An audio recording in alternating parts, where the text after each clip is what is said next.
Coming in, and we're not playing hoops. We're playing soccer. Johnstown not playing the tightest, and trying to get that Sigma. Oh! Headshot. Ooh, that was nasty. Ooh, the shutdown. Blem. Okay, Poggers left. Poggers left. That's play. That's play. No, if that's not play, this game. Oh, on the baby. That is a nasty shot. Oh, poor Aries. Poor Aspen Dawn. Is he gonna get a 3K? Oh my. Oh.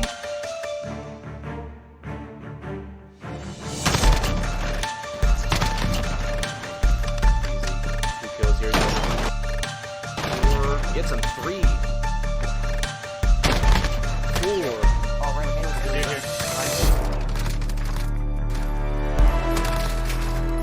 I need help. Give me a little bit careful here. He actually might end up dying to the dragon. Oh no! And this is the game. Master, you trying to stay alive? Ooh.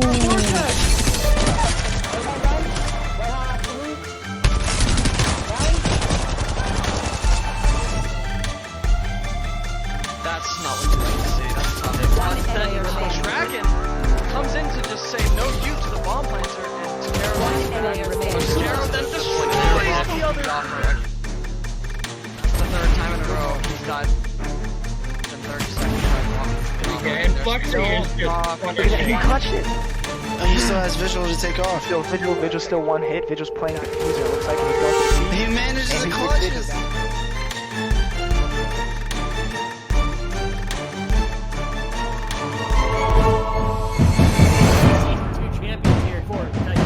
Company.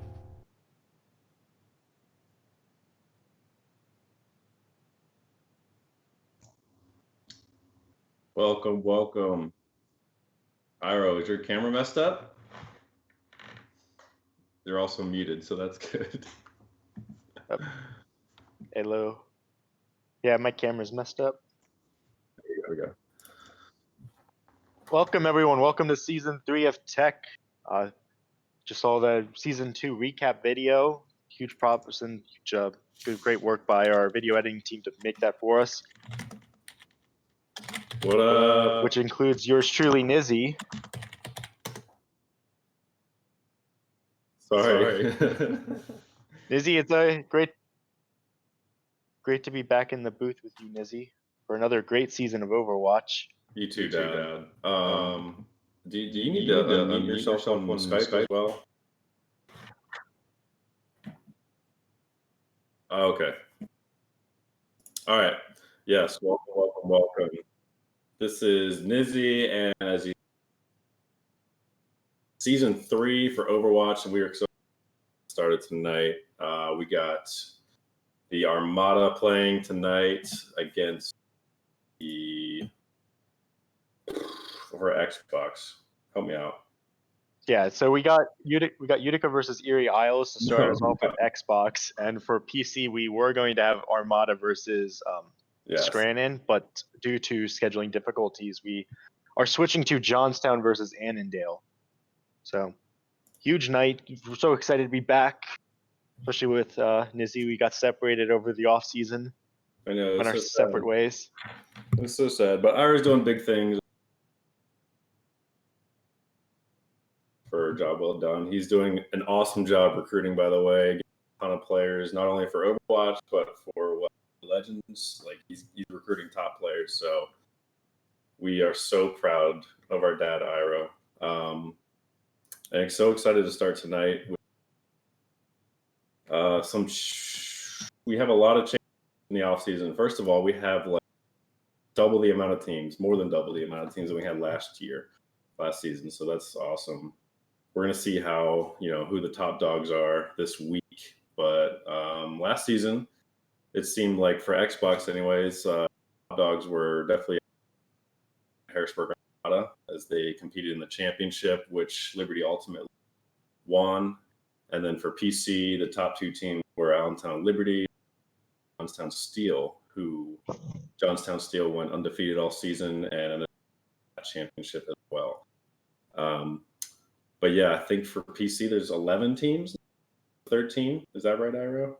Filled out? Yeah, it sounds about right. And then I believe 6 for Xbox. And I think we have some PS4, but they're not all, we don't have enough yet. So if you're interested, if you're a gamer, if you're an Overwatch console, your own, whatever skill level, that's what we're about here, all skill levels. So we're really excited, and Iro will run through some scheduling, I think, with us. Or is there something before that? Well, Nizzy, great overview. We said earlier, just to remind everyone of the schedule for tonight, we have coming up next at 7, we have Utica Muskrats making their franchise debut, along with Erie Isles for their Xbox team. So two franchises ready to kick it off, put their selves on the map, and with a good showing week 1. In case our viewers are not aware of how Season 3 is scheduled, there will be one match per each league, PC and Xbox, streamed weekly.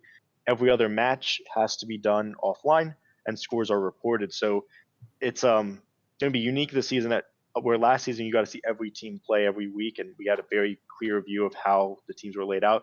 There's a lot of matches that are not going to be able to be streamed by Tech, so potentially it'll be interesting to see who emerges as a top dog this season. Yeah, I think there will be at least one person.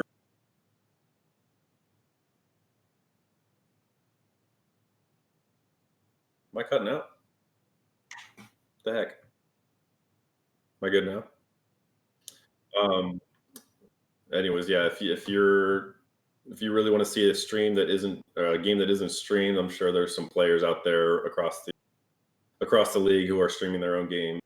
So you'll just have to find them, and they post them in the Discord, I believe. But yeah, unfortunately, we can't stream every single game. But we're really excited tonight because opening night, see who's the top dog.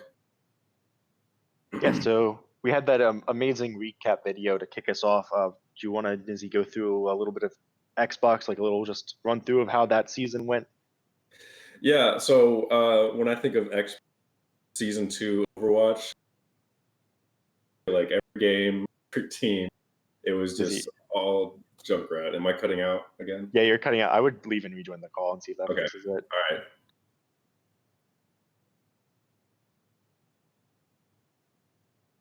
All right, I'm back.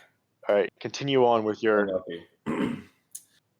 Anyways, Season 2, Overwatch, Xbox, one thing I think of is Junkrat. I feel like Junkrat was always used in every game, mainly by, who was it?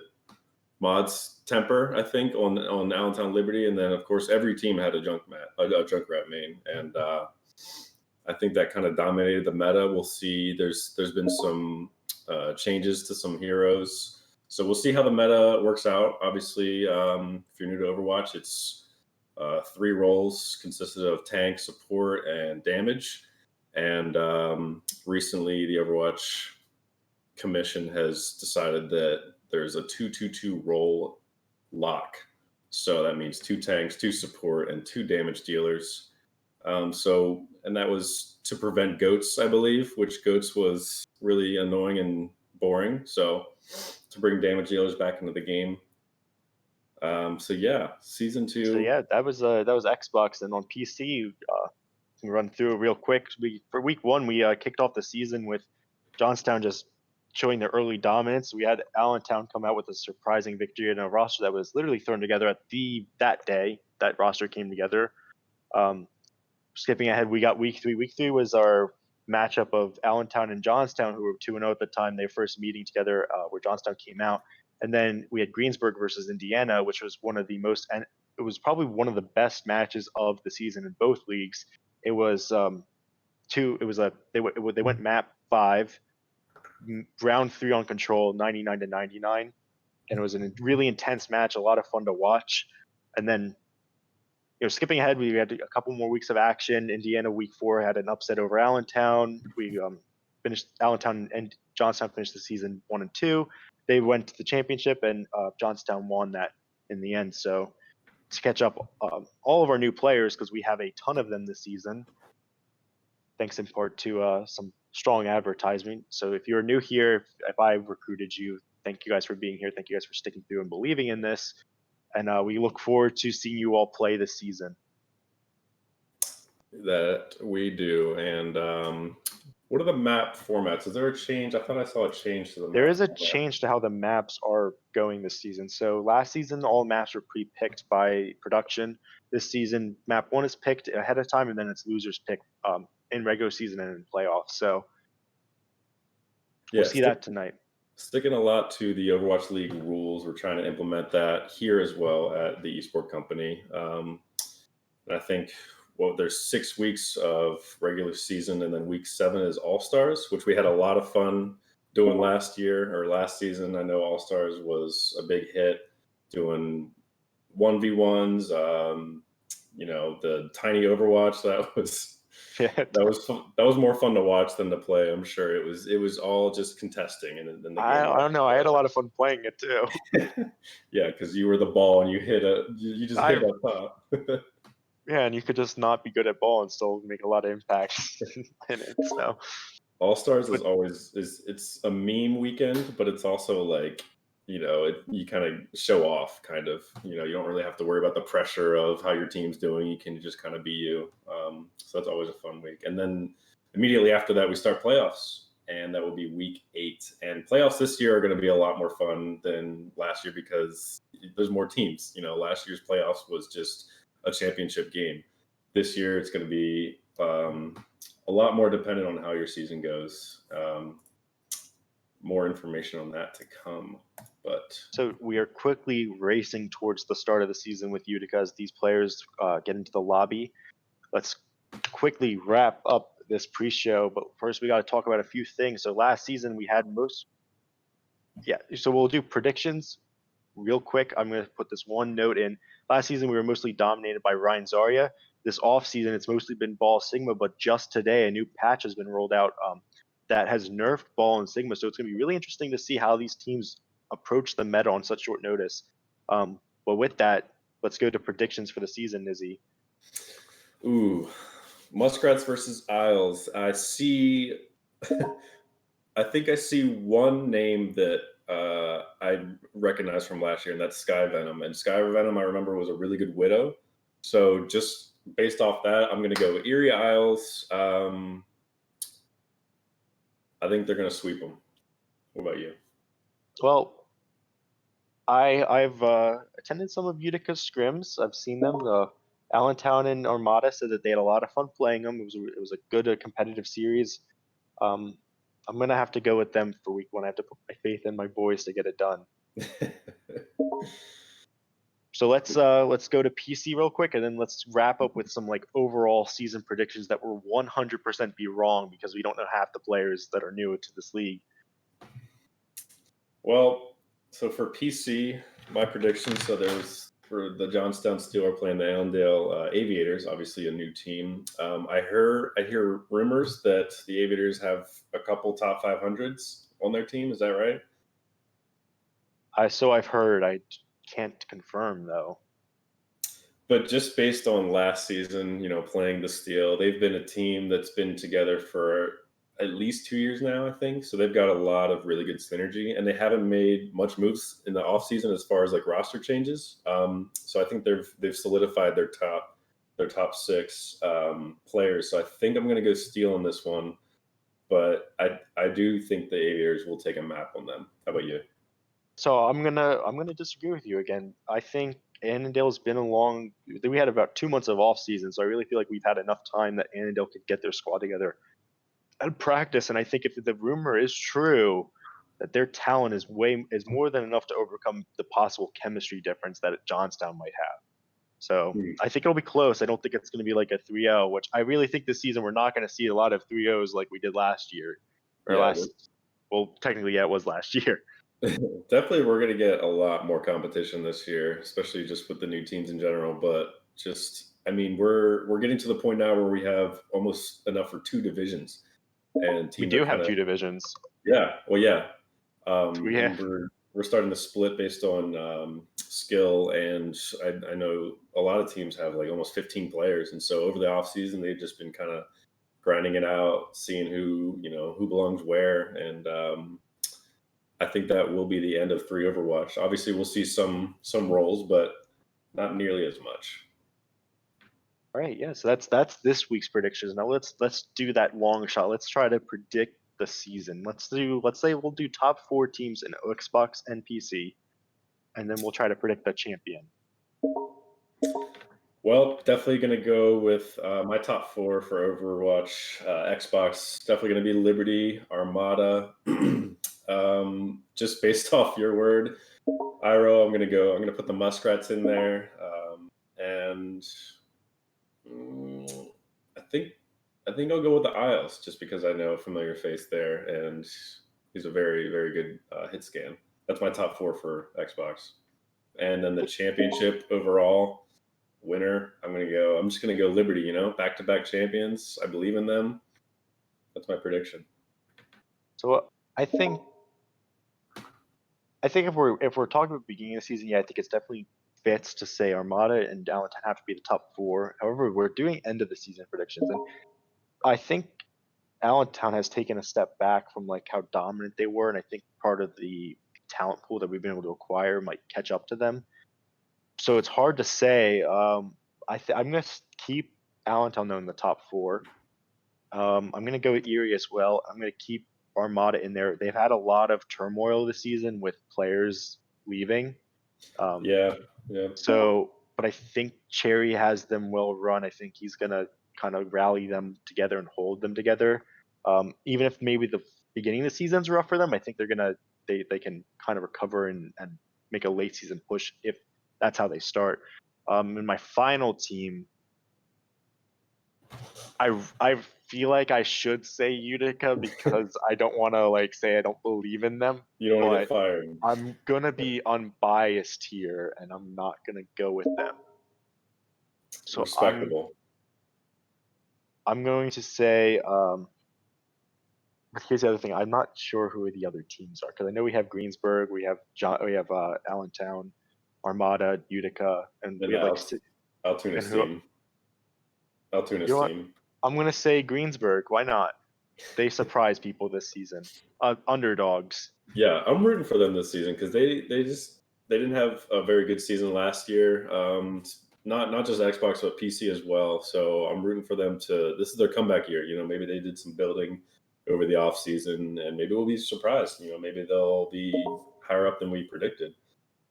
So and then my champion, real fast for Xbox before we get to PC is I'm gonna go with Erie to win it all. Erie Isles. Mm-hmm.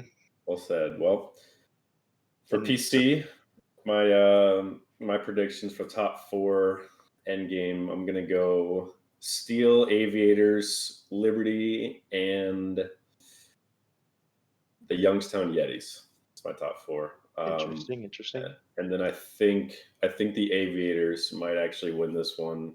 I know I was talking about the Steel earlier, but and I know if my Liberty team's out there watching, I'm sorry that I didn't pick us as the L10 winners, but you know I think we got a good squad. But I don't want to be biased, you know. So I think Aviators are going to take it. What about you? So I'm gonna go Utica, just not, and this is because I recruited this team personally, so I know how good they are. Biased. So I'm gonna go Johnstown, Allentown, and I'll stick with the Aviators too. I'll go with them. I'll buy into their stock right now, and I'm gonna go Allen. I think Allentown very well could win it all. But I'm gonna go with Utica Yeah, because I believe in them that much. and it'll be interesting to see, you know, how many Aviators players have played with each other before. You know, that'll definitely play a big factor into the team chemistry. Because it definitely sounds like, you know, by the rumors, it definitely sounds like they have the mechanical skill to be the top dogs. But it's all, you know, Overwatch is a team game. There's 6 players, not just one. So we'll see how well they work tonight. But that's at 8.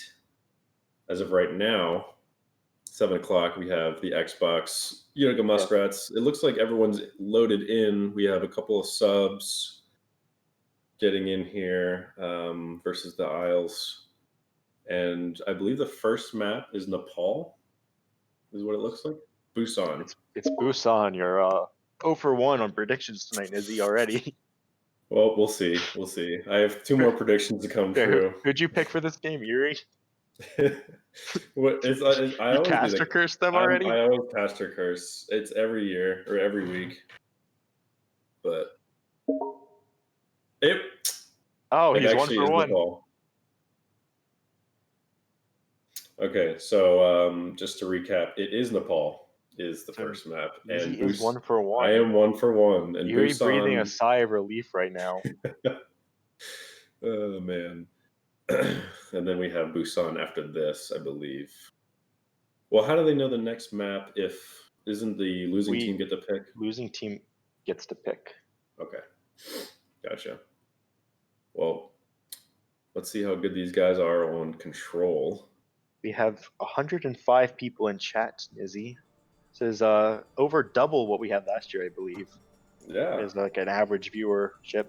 It is awesome. opening night, but great to see you all coming out to support our Xbox kickoff and then PC afterwards. Yeah, we love seeing you guys show up. And I think that'll about do it for us. And we're gonna get into the game here. Put my little game audio headphones in.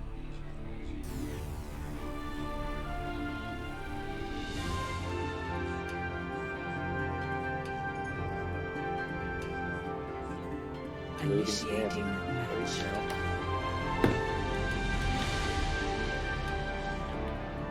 On Nepal Sanctum to begin, the team's currently working on their comps.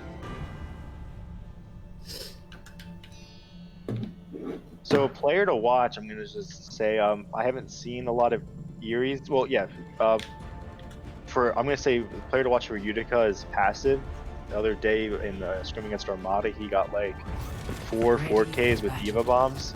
The point where Armada's chat was just like their team was going off. How insane these Diva bombs were. Yeah. And it's like some of them were even like you don't expect it's gonna get value, but it just does. Like, so yeah, definitely he's gonna be who I'm hoping does a lot in this game. But so looks like we're having both teams running a variation, or at least Eerie is gonna run a sort of dive comp with the Reaper for more point control, while Utica's running more of a brawl comp with the Lucio on the Rhine. Looks like they're both gonna take the right side. Health pack room. A big anti comes in, not able to capitalize on it though, but passive does finish off the ball. So they're down a man already. Yeah, no, Utica's gotta be careful in the rotation of point, because Eerie has point control and the Lucio boot could spell doom for them. Reaper on the left side flank, Tracer in the back line on number 3. 3-1, and get meleeed to death. Look at this switching numbers.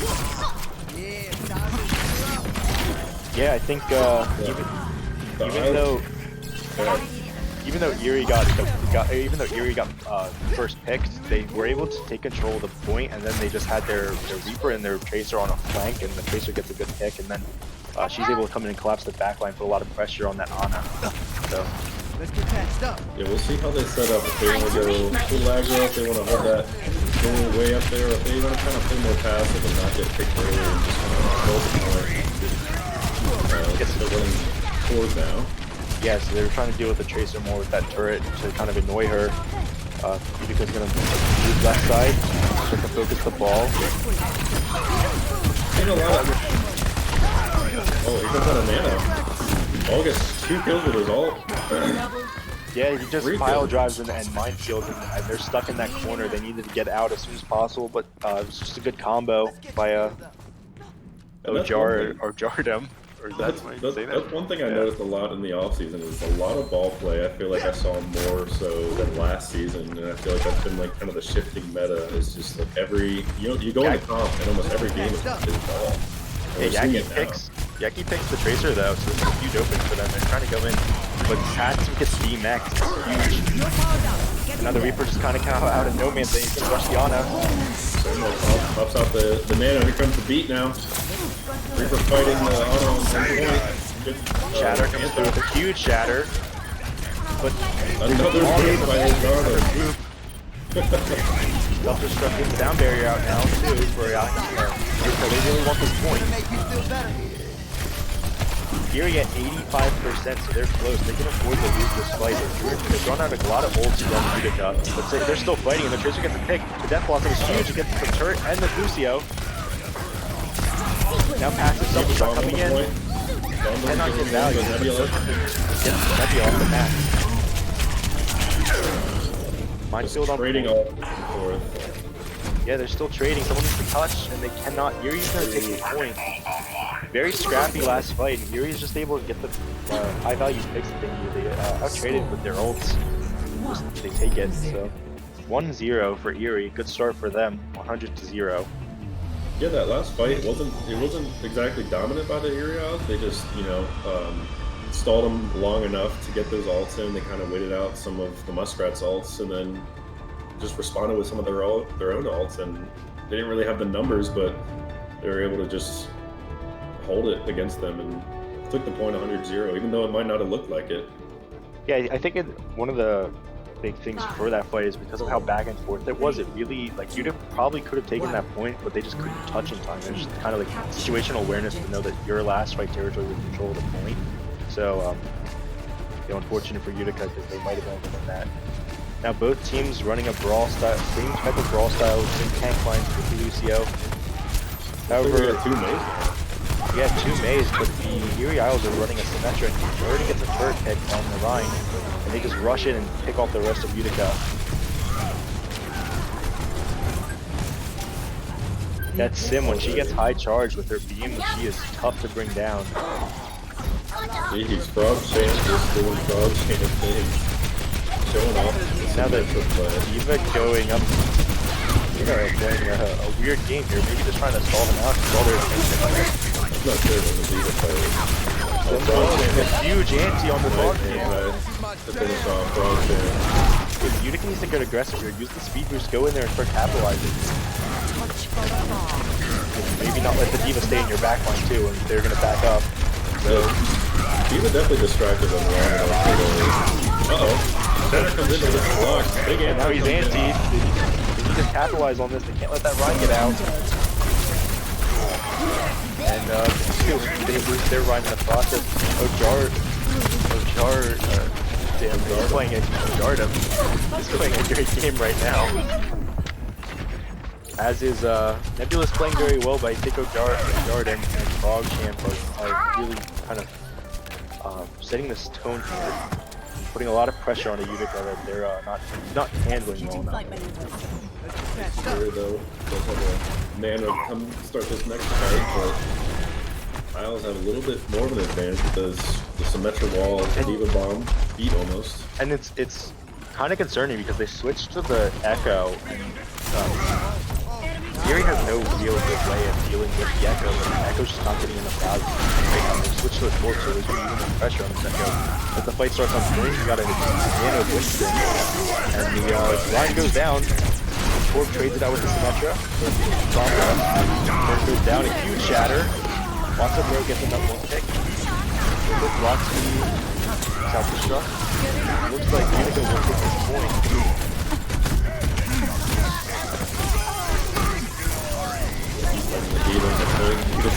Frantically trying to get away. All of the boys. Echo pick up 2 kills. Now has his ult. Yeah, so Next Nebula. if you're Erie, you're still in a very good spot. You can play slow. You can try to build up some of your ults. Draw out. You want to draw out. You want to at least draw out this Echo ult, and preferably you want to get the EMP too. And you are totally okay with losing this fight because you just need to play for one fight.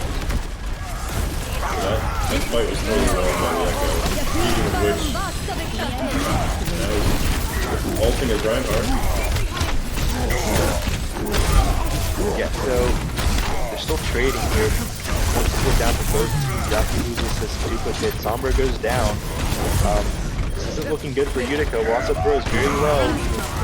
Something like Lucio for heals. Yaki goes down. It looks like Yuri's just gonna win this fight, and that's just Thank you. Uh-oh. A hammer kill? Is that what I see? yeah, hammer kill to finish off the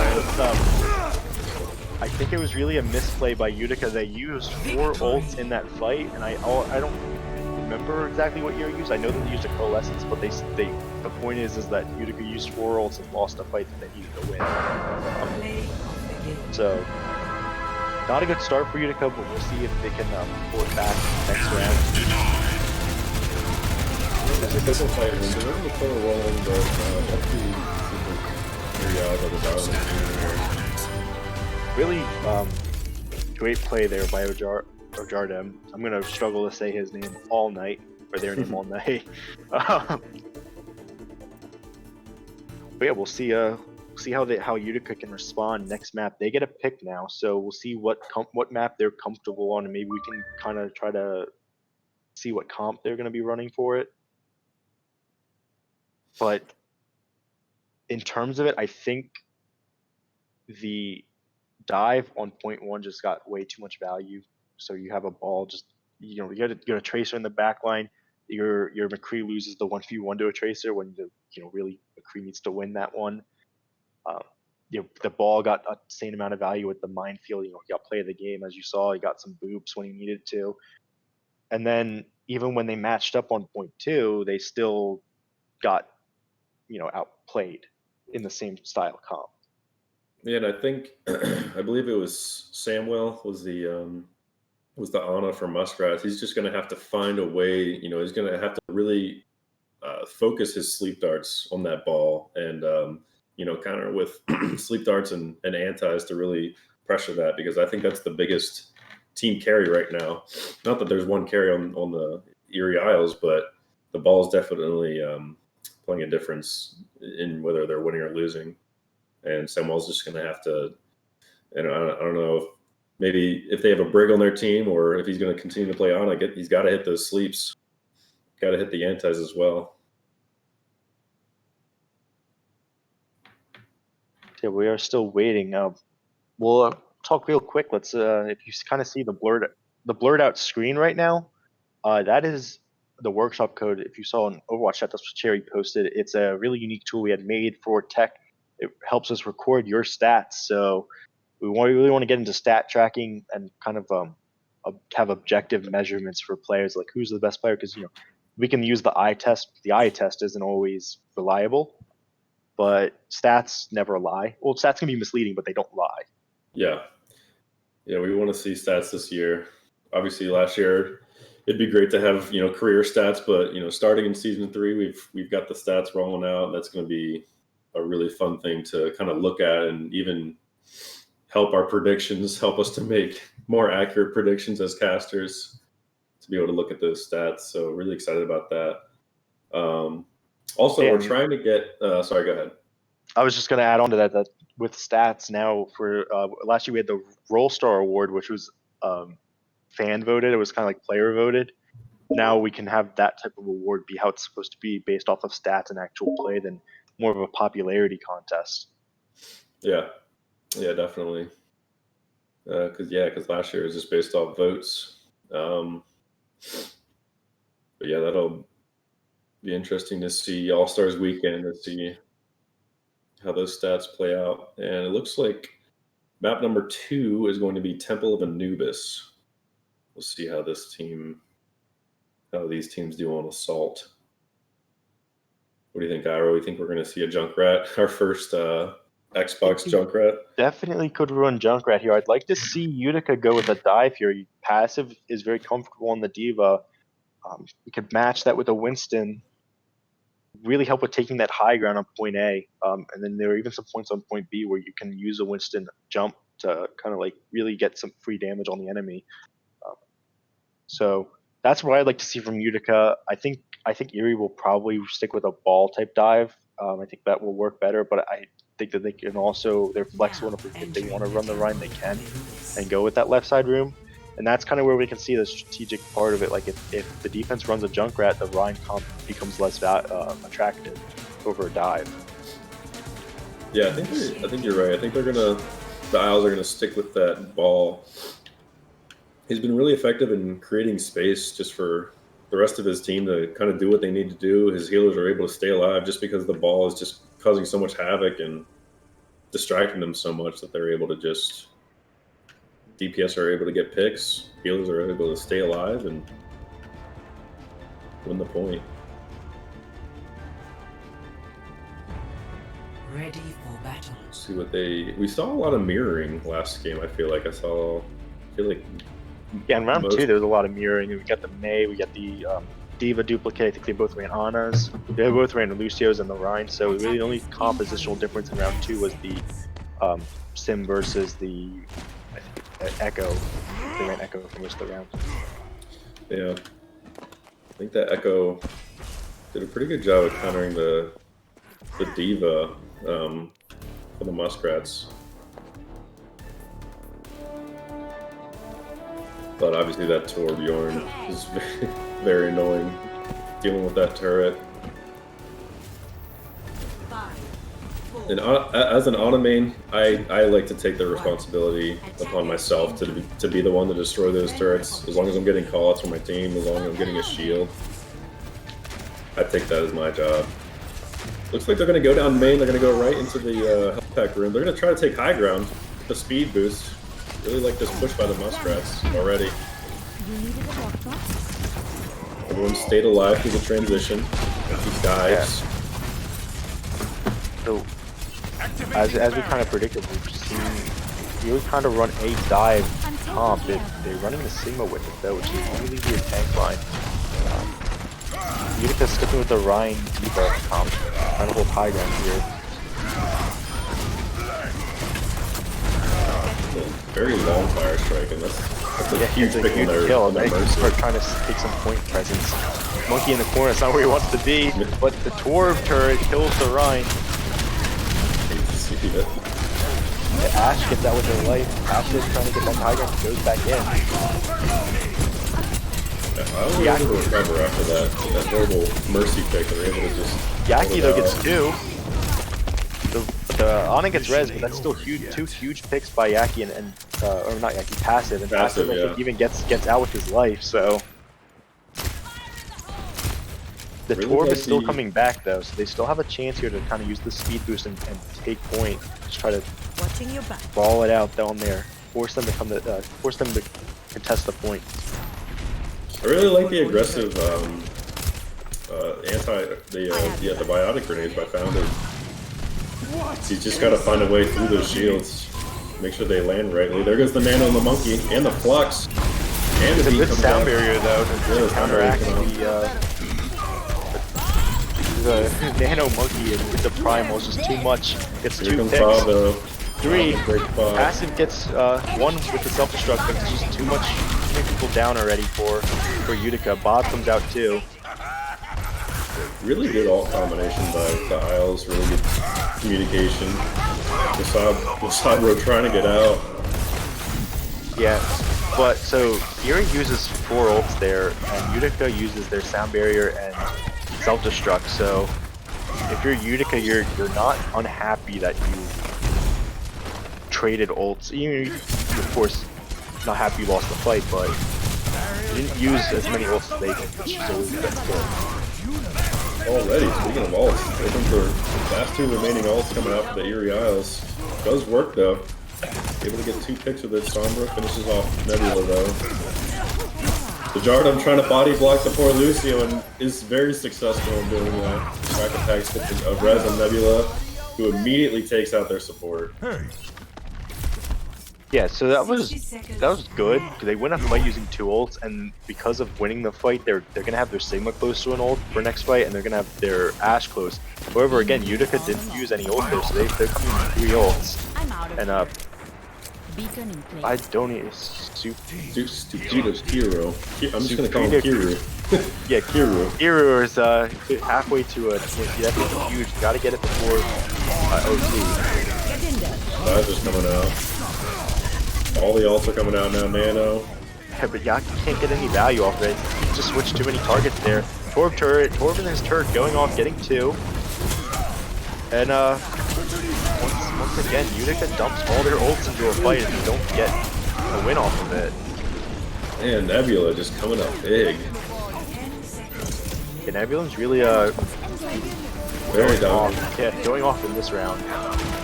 He really knows how to land his jumps too. Like, I feel like that's all I see in the feed is him landing on people. The Isles take round 1, or they're gonna do the full hold on Temple of Anubis, not even giving them a tick. Yeah, I would have liked to.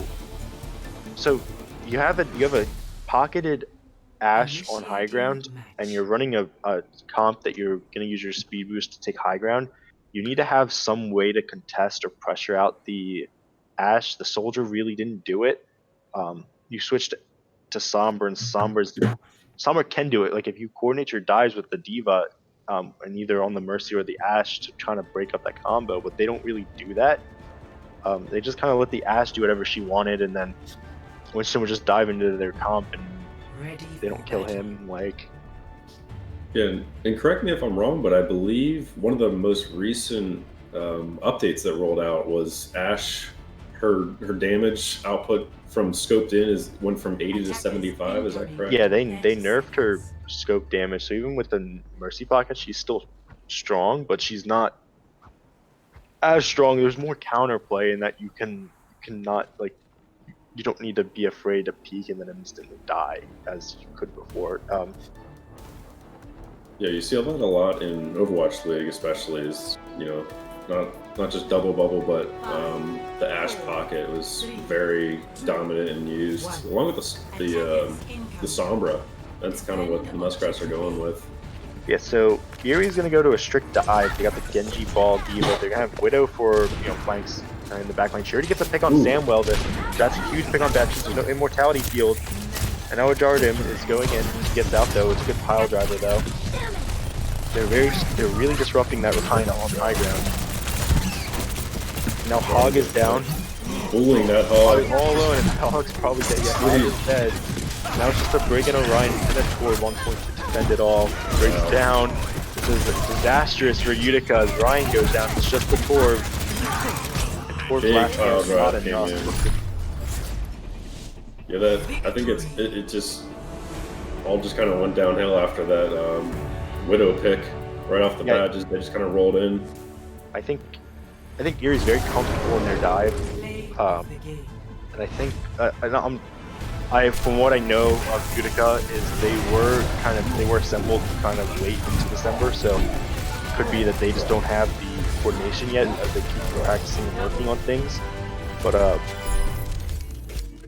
I think for Utica, they really, the biggest thing that's kind of standing out to me here is we're early in this push and kind of in last game on point 2 when they got the point at 99 and had 4 ults. It's like they're now 2 fights now that they've done where they have 4 ults. They dump 4 ults into the fight and have that ult advantage, and they lose the fight, and not even like lose the fight and it's close. Like they just get walloped. Yeah. While using 4 ults. That's what's concerning me about the matchup right now. So if they want, go ahead. If they want to pull off a reverse sweep, I think they need to find a better answer to the dive than a Brig or not even a Brig. A Brig can be good. We got to play the Brig better, and I think they need more than just going to a Torb as a comfort pick against dive because it's not working out. Yeah, for sure. They've tried the mirror. Didn't seem like that worked very well. And yeah, I mean, like you said, they got to find an answer to the dive. They got to communicate better with their ults. Not wasting ults. If the fight's already lost, they got to get out. Don't feed. And granted, I mean, sometimes they just try to get out, but the Isles are really good at body blocking and making sure they get that stagger, that timely stagger, because that eating up 30 seconds on the clock, is a big difference. And not only that, but you're also building their charge, and then it's just kind of like it kind of snowballs into a loss. So got to communicate better, I think, from the Muskrats. Get good combo ults. Maybe like a grab dragon or. I'd like to see them get off the Rhine. They seem too dependent on it in that these maps where we go into the map saying, oh, on attack, dive's good. Dive's good for Anubis point 1, and they run the Rhine. And I don't disagree. Like I don't think the strat that they had to take that high ground was terrible, but they didn't make it work either. When they just, as I can point out, they let that Ashe stay on opposite side high ground. They don't stop her. So I just like to see more from Utica in trying to adapt their comp to match what the enemy team's doing, more than they are with just like a Torb pick. Yeah, and a lot of times, like when you have an uncontested Ashe, especially pocketed, or an uncontested whatever, your support line doesn't matter how good you are in support. Like if you're just getting dove or if you're getting singled out by someone who's uncontested, I mean, there's really no way for you to keep your team up. So the tanks have to be better about making space, whether they need to dive them themselves or create spaces so that the DPS can counter them. But sometimes your support line it doesn't matter how good they are. They got to have better support from their tanks to create space. And I think that was the difference there, was the space creating from the Isles definitely outmatched the Muskrats. Looks like map 3 is Rialto. Well, let's see. Rialto was the map that Passive got all the Diva bombs on against Armada. So maybe he has that knack for just knowing where to put his bombs on that map. Yeah. I call that the Viper instinct, because especially from last season, he just always knew where I was with the stupid Diva bombs. But Muskrat's looking to get a reverse sweep, hoping not to end their first week on a 3-0 loss, but there's definitely some fight in them. I see there is a possibility. They just got to make the right calls, the right picks. One thing I'm excited for Iro this season is we're trying to, across all platforms, we're trying to get matching skins. Of course, the Overwatch League has their own teams and their own colors, and a lot of their colors match the colors of our teams. So we're trying to, obviously not forcing players to buy skins, but if they are willing to spend AL tokens, try to get some matching skins. I think that would look really nice for the future of tech. Obviously, this is still the first season for some of these teams, so we're still ironing out some of the details with that, but that's exciting. Yeah. Yeah. So maybe get those skins and really show off, try to flex your chemistry and coordination. Exactly. It'll make you play better. Depending on what your emblem is, it'll make you play better.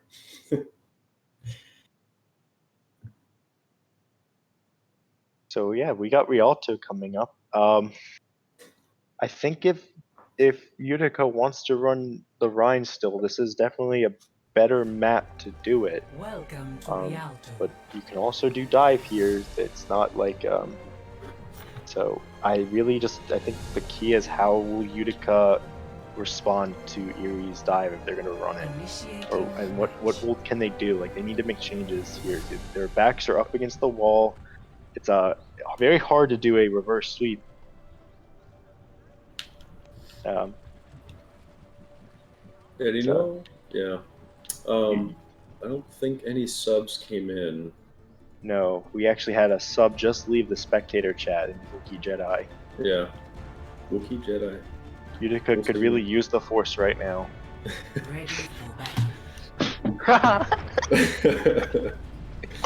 Oh, Iron. So we got 35 seconds till we kick this off, and who's on attack first? Looks like it's Utica? Muskrats. Yeah. Yeah, Utica is on attack first. Samwell's gonna go on the Zen. So they got some more shield break with the Zen. Ana for antis could be huge on the Rhine. Erie's Rhine's got to play a little safer and track those cooldowns, or else he's gonna get run over. They're sticking with the Rhine Diva combo. The Mei for Erie could be huge though with the wall, and Erie looks like they're trying to run some cheeky. Yeah, look at this placement here by the Erie Isles. Look at this cheeky little This spot. isn't bad, because even if you lose this, you're guaranteed a second fight, but it is risky. You don't want to feed all this whole charge, but they get a good value from it. And already, Wasserberg goes down, so it worked out for so him. far. Never seen Samwell that goes strat. down. Yeah, and passive gets demaxed, but it's so early in the game, you can just run back into spawn, change hero, and get right back in. So, not a huge stagger. But Erie just spawn camping Utica. This is not good. Really not good for Utica. See how they're gonna change. They're gonna switch. Passive faked me out. Literally just say he's gonna switch heroes to get his mech back, and I thought he was switching to Orisa. He just juked him. Yeah. You see a mirror tank line again. I don't know how that's gonna work out for them. It seems like it's working for the Island, and I think they gotta change something up. Yeah, they're trying to use this high ground advantage to poke down Erie. They're not like they might want to. I don't know if they're not focusing one target or what. As their Ana goes down, they're gonna use Coalescence here and just wipe them. Not good at all. Samwell trying to stay alive and spawn, and not. They do have the right idea with trying to use high ground as their advantage and hopefully spawn as their advantage. Yeah, right there. But Izzy, we finally see our first jump drag. yes. Which I don't think it's bad. I think my main concern is you really only have a McCree on Erie to kind of pressure you out, and this Echo is not getting enough value. And there he goes. Junkrat's already down. Honestly, I wouldn't be surprised if we saw a Bastion come out for the Muskrats just to get them out of this choke. That's just me. Everyone hates Bastion. Erie just dumping ults in this fight, but Get in there. they lose their Mei though. They might be in danger here, but again, they've held this longer than they should have, and even if they lose this fight, they still get one more before checkpoint ends. Yeah. Utica does finally break it open. So let's see. My concern, the thing though, is Erie dumped 3 ults into that fight, and Utica only I think used their nano and their trans. So and the Muskrats are going to have to get up and hurry up and get up to that bridge and hold that choke, take advantage of their spawn. Good pick on the May, but their Ryan's down. That is not Prog Champ just gets 2 more. Here comes Coalescence. Samuel's running with his life. Not gonna escape the Lucio. Muskrats have the ult advantage though, but yeah, I think the fight's lost. You're gonna have to regroup it. Yeah, I think part of that was you win that fight and you get to that corner and your tanks, both tanks aren't at that choke like you mentioned, and that you're just giving up way too much free space. However, Kairu is Kairu's gonna try to do a sneaky. He gets one with it, but they're still trading well. Utica's down 1 right now. Down pretty much their entire team. They got 1 fight left, almost nothing. They're gonna have their support ults to get it done. It's probably what's gonna make or break this fight. Although passive is gonna get an insane stagger. Body blocked and everything. They really know how to stagger a team.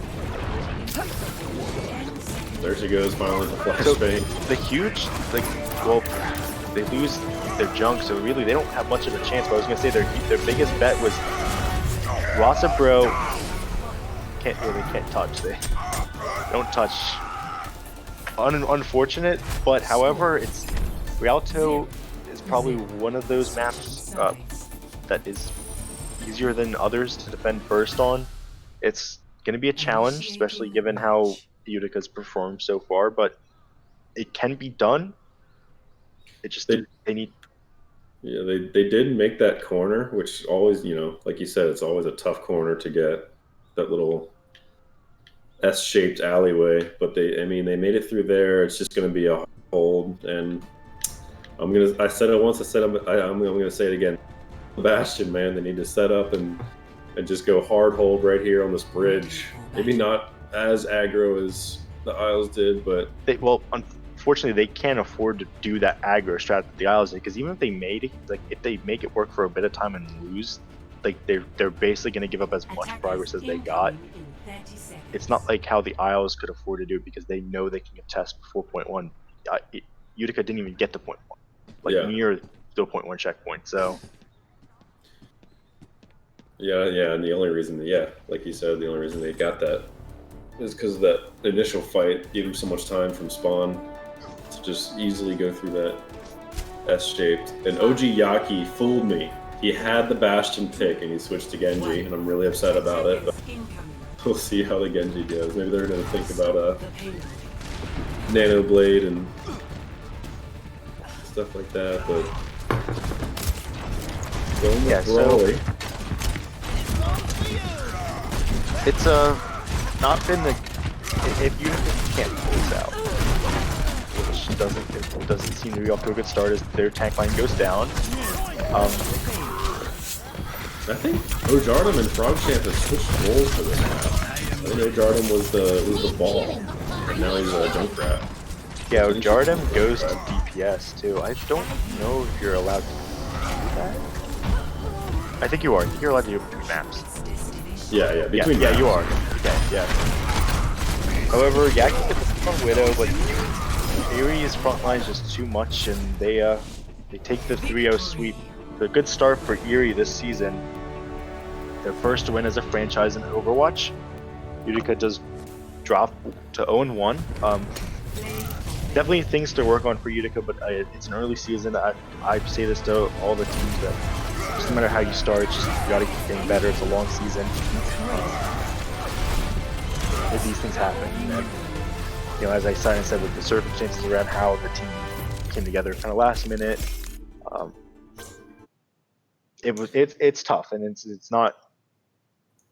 It's something that they can build on. They got to learn from this, see what you did wrong, and improve for next time. So the Muskrats definitely have some VOD reviewing to do. Also, the Isles just to work out the finer kinks, but overall dominant showing. We thought going into that first map, things looked pretty even. You know, there was a couple fights back and forth, and even the first round was just a scrappy win by the Isles. But I think after they took that map, they really had their confidence and had their confidence built, so that at this point they were able to just, you know, hold them right in their own spawn and with ease. So, but the season's early. You know, it's only 1 week. I'm sure the Muskrats will do some improving, maybe swap around some players and roles, and see how they come back next week.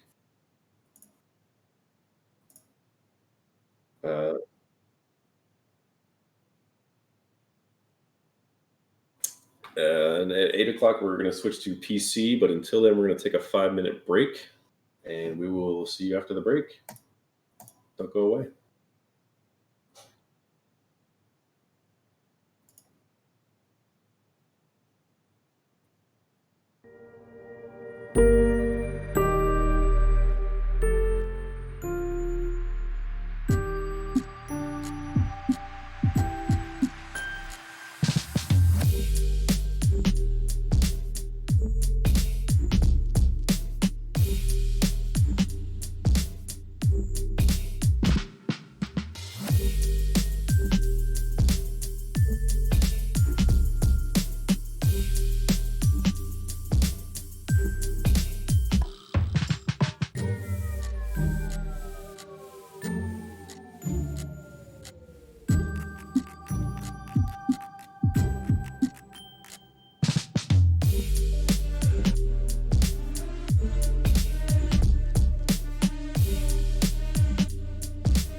en la ciencia.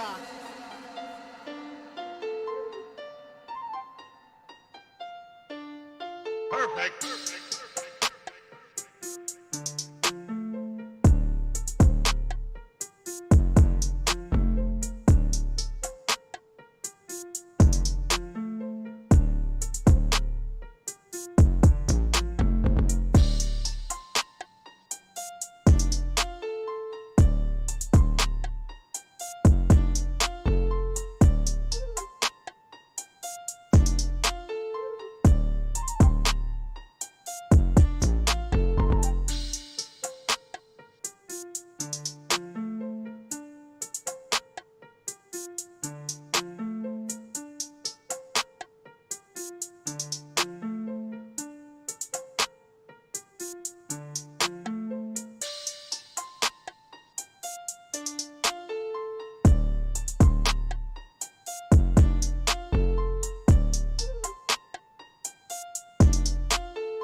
Welcome back, everyone. We are about ready to kick off PC Overwatch, main event, some would say.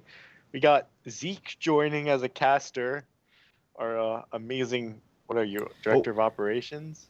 No idea what I am. But don't worry, I'm not casting anymore because we have someone else coming in now. Just give us 1 second. I like your virtual background, Zeke. Yeah, I got a blanket behind me. My ring light is not working, so I can't control it. I'm sorry. It's okay. We got someone better. Wait. Oof. All right, yeah, can you guys hear me okay? Yep. Mm.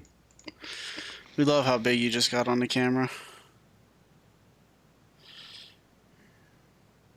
Hello? Hi.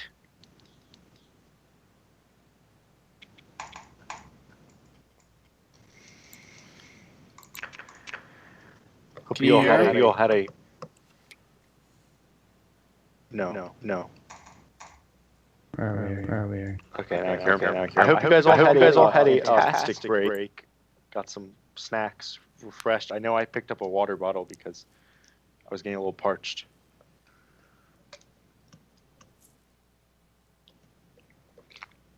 Go ahead and introduce yourself.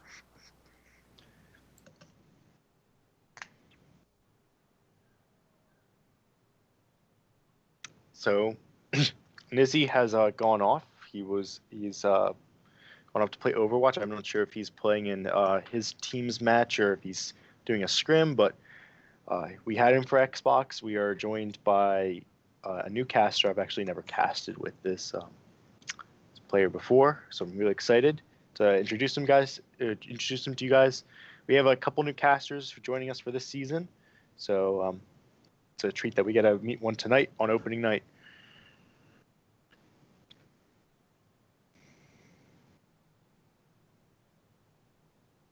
I can hear him. I mean, I could hear him. I think we're having a little technical difficulties, chat. It wouldn't be night one tech without it.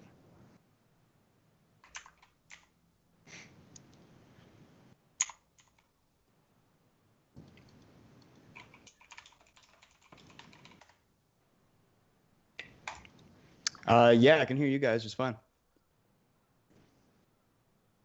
Hey guys, my name's Suyu. I'm new to Tech League here. Just excited to join in for Season 3, and I'm really excited to help cast some Overwatch. So, let me make sure I say this right. To Suyu, let's know a little bit about yourself as we set up this PC match. What's your background in Overwatch, and when did you start playing? Who do you play? Your role, rank, etc. Be honest with you, I'm not exactly like a top player. I just started playing last year about June. My couple of my friends were playing, and I said, "Hey, I haven't seen that game in years," so bought it again on PC, and I'm having a really fun time with it. I kind of forgot the game for a long time, and now it's having a bit of resurgence in my eyes. Meta's gone really good, despite what's going on today, and I'm having a lot of fun with it. I play support mainly, can flex a tank sometimes. I mostly play Brigitte, which kind of gets me kind of clowned on sometimes, just because of the way the meta used to be. But I have fun with Brigitte. I play some Brigitte, play a bit of Ana.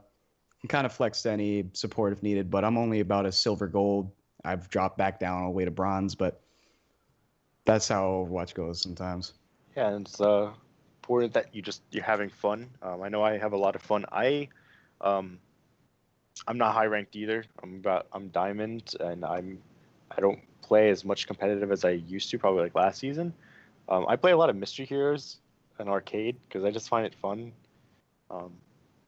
But nice to meet you. Nice for chat to meet you tonight. Let's again, as we set up, let's talk a bit about the community. Of course, you're new to the community this season. I think I'll speak a little bit about it, and then you as a new player, I'd love to hear your experience with the Overwatch group that we've grown here. Again, I know a lot of you probably came from the Reddit post I made, so thank you guys all for coming and being here. I really like how active the Overwatch PC chat is, and I think like I know we had the chat split into like Overwatch PC, and now I think we have an Xbox chat and a PS4 chat. But I think everyone's still in the PC chat because that's kind of like what the original one was. So I'm really encouraged by how our community's grown. You know, we had like 130 people here during the Xbox game. We've kind of lost some due to the break, but as we expected, they'll probably join back once the 8 o'clock game comes on. But to see the numbers supporting the stream tonight, supporting these teams, especially given how chaotic scheduling games will be this season, with having 2 matches a week and not being streamed all the time, I'm really encouraged by what the community's shown here tonight and through the off season.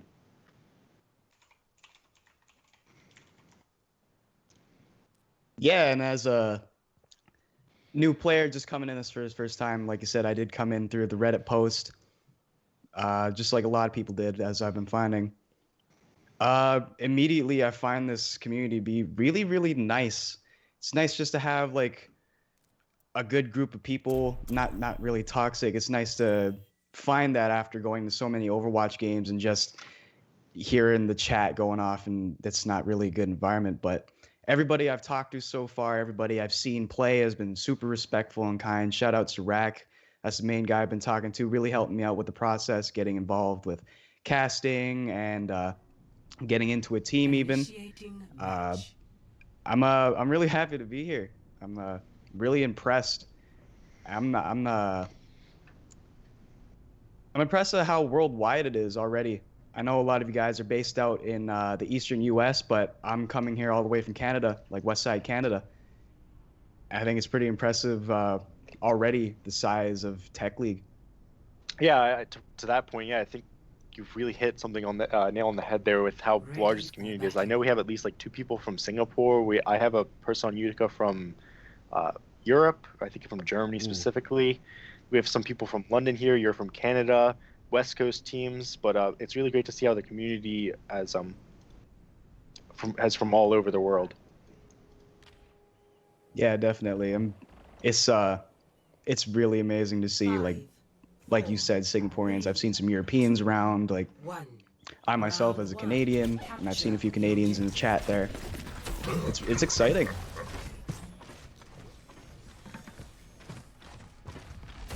I'm not in the game either, Zeke. You have no casters in the game.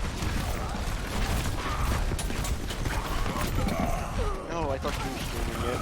Again, this is week 1. What if week 1 if we didn't have some issues? I'm getting on right now, though. I'm in just waiting for a code or an input or something. Yeah, so we'll I think we are on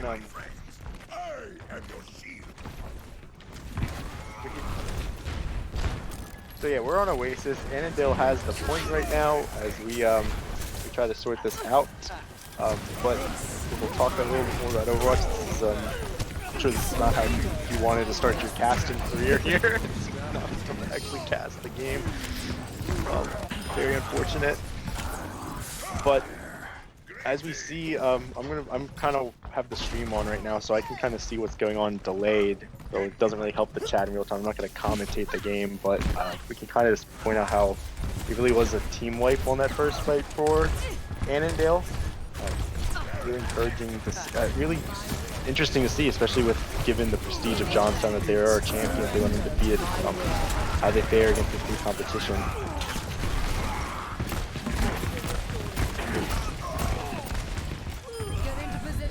Johnstown engaged that fight again and just get wiped. So no lessons there, and that's all to win that one. Johnstown does keep theirs, so they have that little ult advantage though. McCree has his High Noon. We'll see if he can get some good value on that. Deadeye is a very hit or miss ult in terms of getting value, so maybe he takes a flank or just use it to zone. Bad guys. It's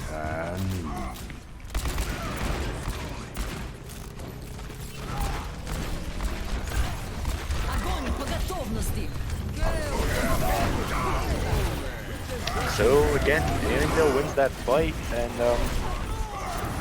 it's not looking good for Johnstown. Last season they They only lost one map. They did it to Allentown in the last week of the season. Allentown took a map off them. So just extremely dominant performance, and they're at risk of going down 100-0. We'll see if they can come back in this fight. They're going to have 2 ults to do it.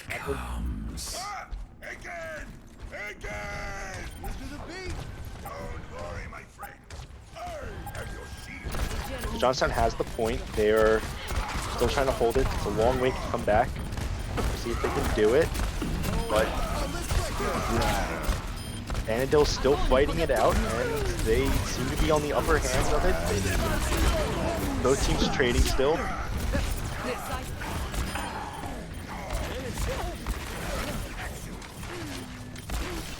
However, Annandale keeps the point. They're almost there. Johnstown has to rally quickly to try to touch.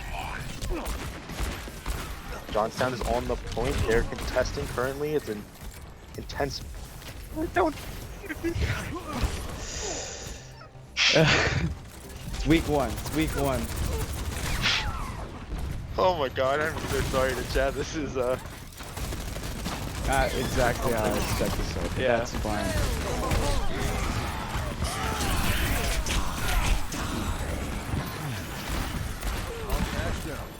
Yes, we love Zekin for all he does for us, especially for coming and streaming Overwatch tonight.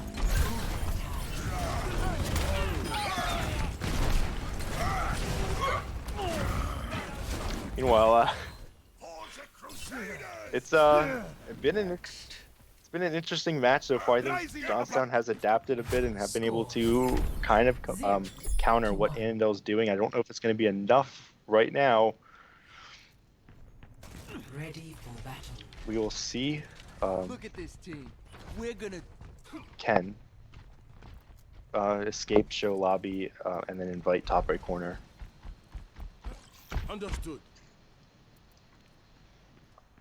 So I'm finally in, so we can have some actual casting. We'll see if we can get to Suyu in here, so we can have. With every death comes honor. Yeah, I've sent it over on Discord. All right, we'll have some actual casting now. I will carry the weight while Suyu gets in. Both teams coming out the gate. We're going to have. We're gonna have Johnstown stick with the Vol Sigma. Got nerfed recently. We kind of question whether that would still be in meta. Like Johnstown still wants to run it. Ando's going with the Ryan Zarya classic combo brawl with the Lucio. They take burn control. However, Johnstown has the high ground advantage with that Hanzo on the flank. And he gets the pick on the Moira. Ball goes in, gets some disruption. Modwings and Winter playing that flank. Modwings gets picked. However, Winter returns the pick on the McCree. They're still fighting out, but Johnstown has the upper hand. Dino picks off McCree, and Johnstown will take the point. So much different from first round. Marked by the dragon. See if Annandale wants to adjust their comp, or if they're just going to try to play the comp differently than how they did in that last fight. I think WinterX and Modwings, Tracer and Hanzo really got a lot of value playing those offense.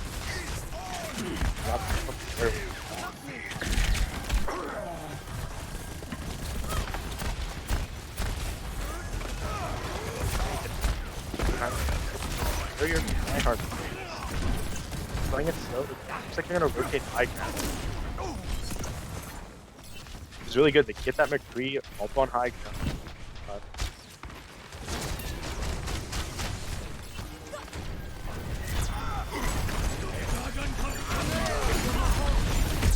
Yeah. So anyway, WinterX and Dino get him pick. Diner's gonna pop his chain, and then Johnstown still secure the fight. Much different showing this round compared to last, as they've pretty cleanly won these last 2 fights. To see you. I'm gonna help out since, you know, I got that NA production skill and I definitely cannot do this anymore. I wanted to retire, but you know, here I am. But yeah, you can definitely see a big turnaround for this still compared to how the first round went. It was just completely Annandale dominating, and now Johnstown just holding him in that choke and just dictating the whole matchup right now. Yeah, Minefield comes in for Johnstown. He's gonna get the McCree and the rally from Brig as they pick off the Ryan. Fight holds to win a fight. They're in last fight territory. Annandale needs to find some way to touch. But it's pretty tough on the Moose. It's gonna be hard. On his tail. And he does touch. They do get the overtime test. They're trying to hunt down this Lucio. Oh, he's right on top. Oh, he's gone. They're swarming through. Oh my! Now this is a match. He tried to sound barrier and got booped in the air and killed. I think right there, the biggest difference I noticed is Johnstown's support was managing to stay alive better. If you know, like, I know you didn't get to notice it on the first point, my fault. But on the first point, you constantly saw Spoopy and Dino going out almost immediately in every fight. They were playing no life, and it was definitely a big difference right there. And especially with Warm and Rockman, did a much better job on their tank help. Like, I think you need to mute Discord. 3, 2, 1. You're echoing for me. Anyway, we're getting out here. Johnstown sticks with the same comp same comp for both teams. So see if how Andale struggled greatly against this Johnstown comp. Let's see if they again are going to adjust how they play. They play this. I think they might want to get a little more aggressive and try to either get on the Sigma or get on the back line. Andale's just that to get in. They're going deep into Johnstown's line. And they do pick Rockman off. However, Dino returns a kill onto the support and the line pays with his life. Dino going off with 2 now. Scoop picks up another kill as Johnstown wraps up the fight. Takes point first. And Johnstown, just like that, showing how dominant they were last season, just right back into season 3, still being that same old steel team. I was also echoing for you. It's gonna switch up their. Oh wait. Andale is gonna switch up their comp. They're gonna run with the ball now. They're gonna stick with the Zarya, which Zarya can get a lot of charge off of these pile drivers. They're going to go with the Zen. They're gonna match Zen, and they're gonna go Baptiste. So a whole comp change. I think this suits them. They weren't able to make this Ryan Zarya brawl comp work. We'll see if they have better success on this one. Johnstown does have the high ground though, so it's hard for Andale to break it. They might want to use that ball to get up there and disrupt the high ground.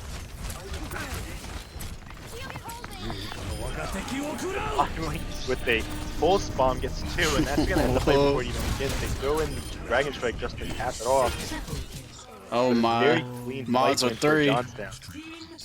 That was fast. That was definitely fast. I think Andale needs to use their ball, use their wrecking ball a little more to test high ground and put pressure on the force, particularly the Zen. Try to force out Transcendence with a pilot, with a combo to that combo that can burst down its Zen. Oddwings picks off number 3, and that's gonna make it hard for Andale to try to go in and fight this out. Yeah, Modwings is doing way too much to them right now. Yeah, a lot of disruption from him in the back. They do spot him out. They know where he is. Wings is coming along the flank as Andale tries to try to go in. He gets picked. The Hanzo gets the headshot. It's a pile driver form though. In a good spot. Mortality goes pushed out. And the Vestal goes down. And Andale barely is able to touch. They force overtime. 30 down 2. I know pops the Transcendence. A lot of killing coming in. Oh, their ball's off. Oh. Mod. And Johnstown just doesn't want to lose a map, I guess.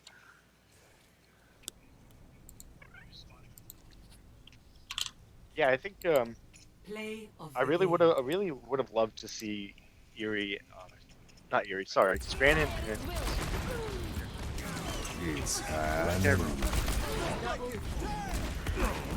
Remember, Scranton and.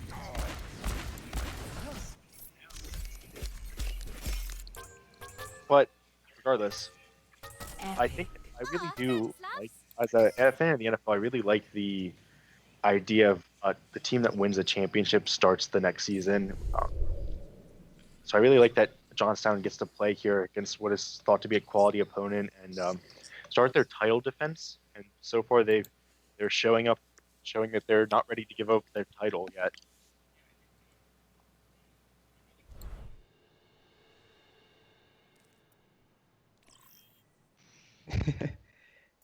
Yeah, coming off that championship last season, that's definitely a team to look out for. Johnstown is definitely going to be strong coming in the season, but got to remember too, Endell is a brand new team coming on this season. This is just first game. First game's always a download, so they don't know what to expect from them just yet. You never know. Yeah, very good comment there. Completely agree. For all these teams, especially these expansion teams, it's a new season, a lot of new players, and it does take time for chemistry to develop. One of the biggest benefits Johnstown has is they've been playing for months, probably like about a year ish together. Yeah, so they've been around for about a year now. So they have a lot of time together. They kind of know how each other play. They've got very good understanding of how they want to play the game. So that's kind of a huge advantage that they have, where we can talk about ranks and SRs and all that, but that chemistry can help make up a big difference against individual talent. Absolutely. Overwatch is definitely a game of teams over individuality, and it's not often you'll see just one person go up and make big play without the rest of the team following through with that. Yeah, and as we can't talk about Steel without mentioning how a lot of what they do is enabled and driven by Modwings, and how well that they complement him. Like, Winter X is a great DPS duo, capable of making great plays himself, and together with Modwings, they just form a really good pair. That, especially if they're on the Tracer and Hanzo, they can really put a lot of pressure on, especially the enemy DPS, and then that can kind of snowball their team to have their tank line take over. So,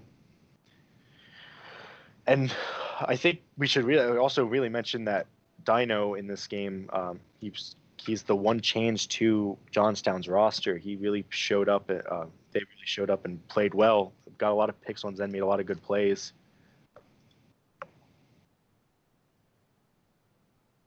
Yeah, it's just a matter of seeing what the Aviators have up their sleeve here and what they've been able to do during the bit of off season that we had.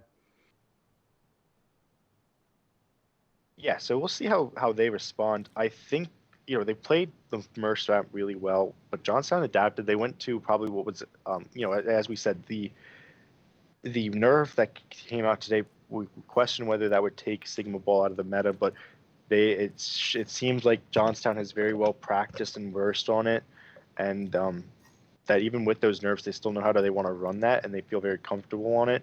So we'll see if maybe Enidil is going to match it if they have some comp that they've worked on up their sleeve. It'll be very interesting how they respond to this, but it was definitely, even though the second two maps were kind of more one-sided, I think the series still has the potential to be very close if Enidil is able to adjust well. Yeah, and it looks like the Aviators are going to go for Eichenwald here, I think. See how this plays out for them.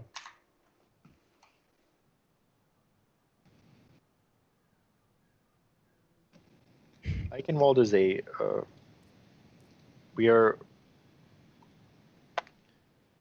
Eichenwald is not an assault map, it is a hybrid map, so little goof there. New teams, they're still getting their feet wet in the league, obviously. Let's see if we'll see. I wonder if we'll see Temple of Anubis again. I would like to see more variety in the map pools this season. There was one complaint from last year, is it seemed like it was just the same maps every week. No discredit to Zeke. No hate for Zeke. But yes. And looks like that's going to come true here, yeah. We're going to go back to Temple of Anubis for the second time today. Hopefully we'll get to see Point B in this one.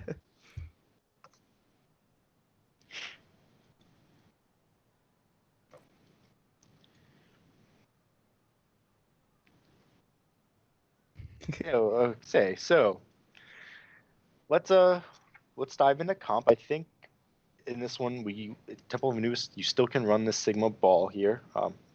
As I said earlier, I am a fan of running dive on this map. I think it very well could make it work. So I believe Annandale will be attacking first. We'll find out when we get in. So if they are, I'm very curious to see how they want to approach this map, what compositional Now adaptations they might entering the make. temple of Anubis. Initiating match. We are in 30 seconds as teams get their comps together. Yeah, and Temple a very close quarters map. I personally like to see some very brawly, actiony comps on here. Yeah, especially that point B. Point B very close to spawn. It's a very hard point to hold, especially to maintain an assault on when the enemy's staggering on. It's very easy for them to get like one pick Ready for on that battle. on point B and snowball it into a team fight win. So Here we go. Looks like we're going to see some of the team comps coming out here. Winterrex staying on his Hanzo, something I've seen a lot out of last season. Attackers incoming. Yeah, in With that 5 buff, on the- too. He's going to Yeah. be pretty powerful today. yeah, you're good point bringing up that he does have. I think they reduced the time between his arrows on his storm arrows. But in terms of tank line, we are going to see Johnson run a different tank duo in terms of Orisa and Roadhog, which is very good and strong on this defense with that high ground. For Ando, they're going to run the same comp they ran last map. They're sticking with the Hanzo McCree, the Wrecking Ball Zarya, and that Zen Baptiste. A lot of shield break on that side. It's tough for Rocket to set the shield up, go alive, all that same damage.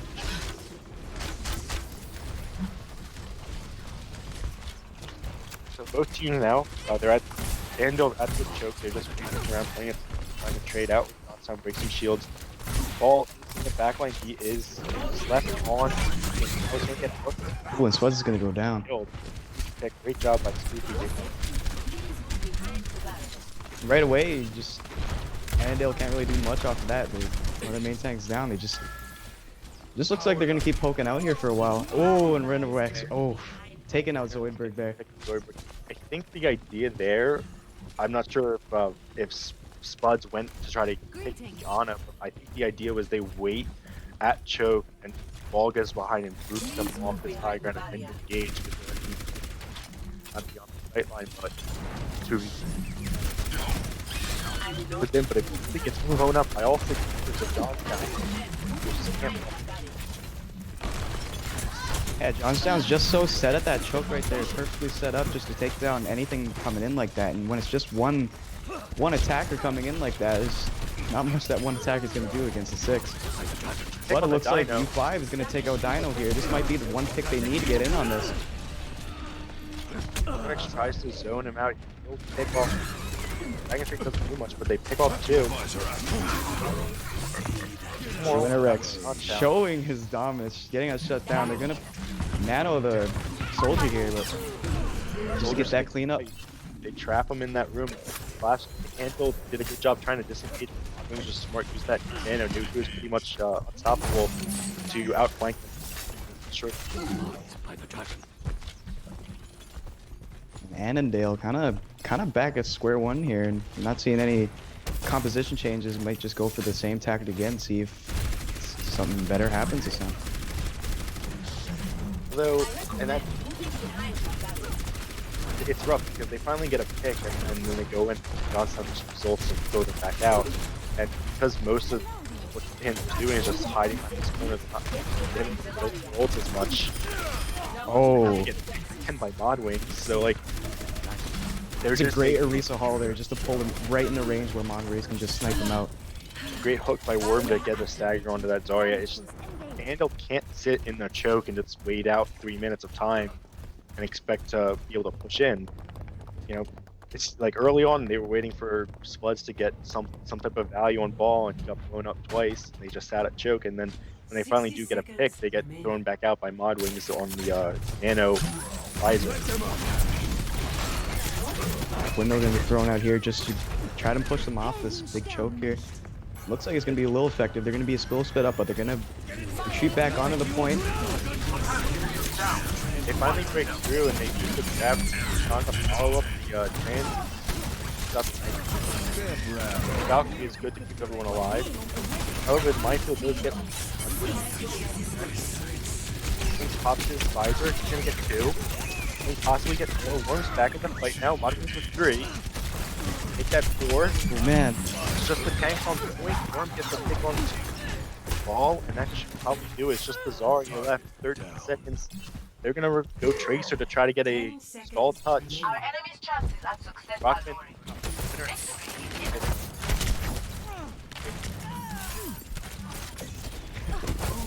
There, Lucio. Are able to touch. Oh, both the flips are down, man. Balls of Brian. I know it goes down as well. Those of course the Johnstown. There aren't many members of Nando left. They're all stuck in that out. Oh, no. Oh, wow. Complete. Modwings just pops off. I think Score. the only people who died for Johnstown that round were Dino, Spoopy, and WinterX. And maybe Worm. I think Worm might have died once. Like, Initiating really good match. defense for them. And so far tonight, Temple of Anubis has not been the pick for whoever loses map 1. We will not see point B tonight for Temple. Yeah, that's not a possibility now, I don't think. But right there, I think you're just seeing how dominant Johnstown is and the amount of practice they've had together over months and months. They know their team. They know their team in and out. They know exactly what comps they want to run, and they just shut down whatever Annandale was throwing at them. So we'll see how Annandale wants to play this. They're gonna go to the line. They're gonna run junk. So we kind of in the pre-show talked about running a junk on for Xbox fans. Have talked about bringing out a junk on point 1. It's very valid. It's probably one of those maps that junk's most well known with playing defense on. And for Johnstown, they're just gonna go back to the pump. Have 1 all Sigma. Oddwings and guess lineup is different here. Tank lineup is the same. It's gonna have Winterx to complement the dive for Oddwings to play those offense on Soul.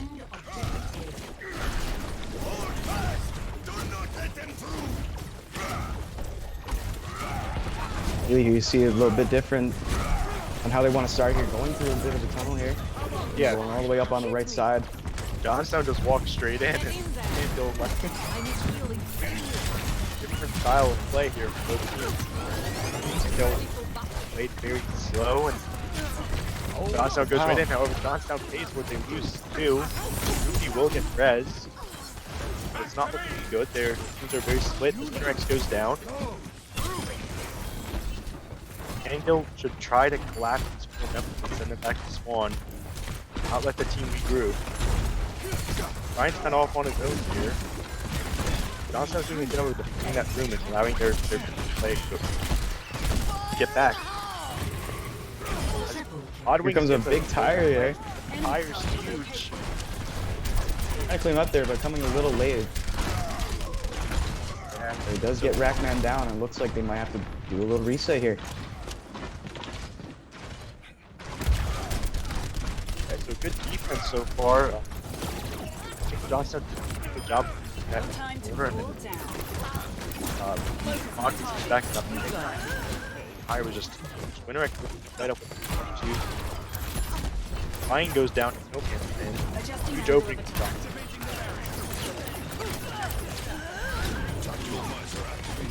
Now Hacker doing his chest to try and shut down Winterx, but not getting his off, and Modwing. Wow. He's gonna win it. That's gonna That do gets it, a- man. Victory.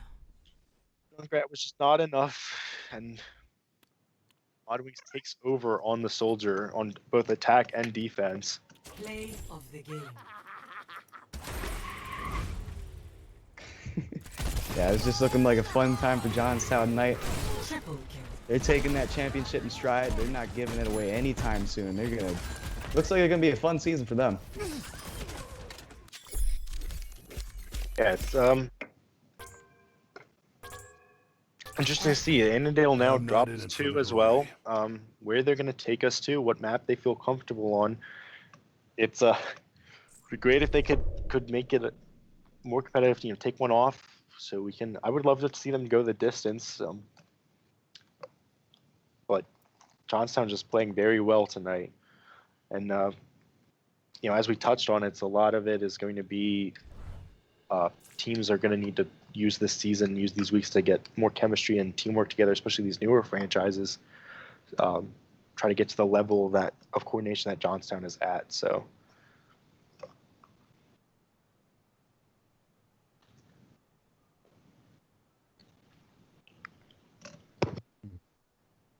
And it looks like we are going to see a substitution coming in. XCD swapping out for Spuds here for Annandale.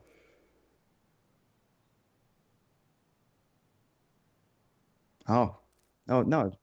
Okay, they're switching background. Okay.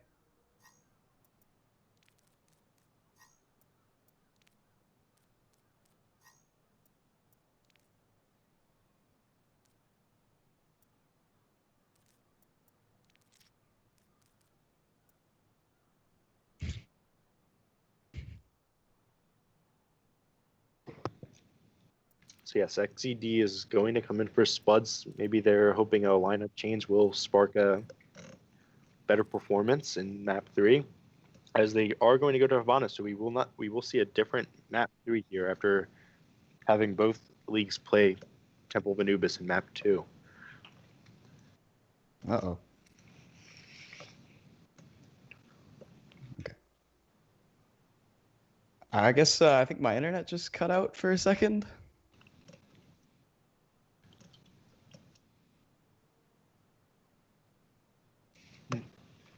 I couldn't tell you, but I had to disconnect for a second.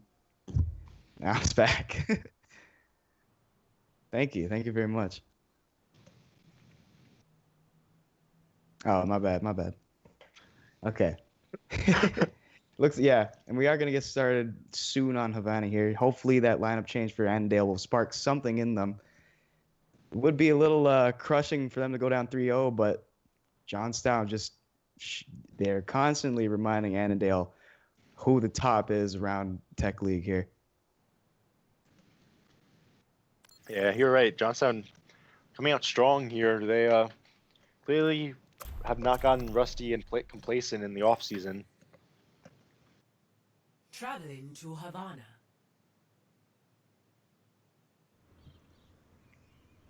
Initiating match. So we're on Havana now. We got Annandale opening up with attack. We'll see if their attack can go better than it did last time. Also, what comps they're going to run. They've been they've been running the ball Zarya on most recently. So on their attack, they ran it last map, and then on control, they ran it for point 2 and 3.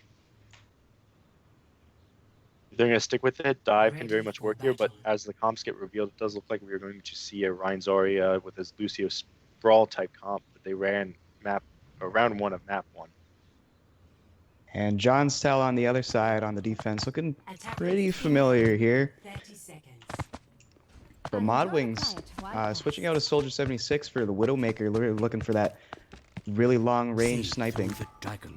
Yeah, really long sightline here in point 1. The Widow really does work out well here. Point 2 gets a little harder for a Widow to find value, but double sniper is a very valid sniper duo, especially on point 1.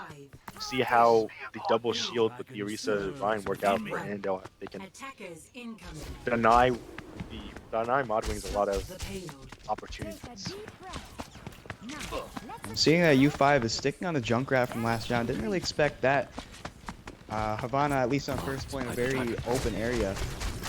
But let's see if he makes it work.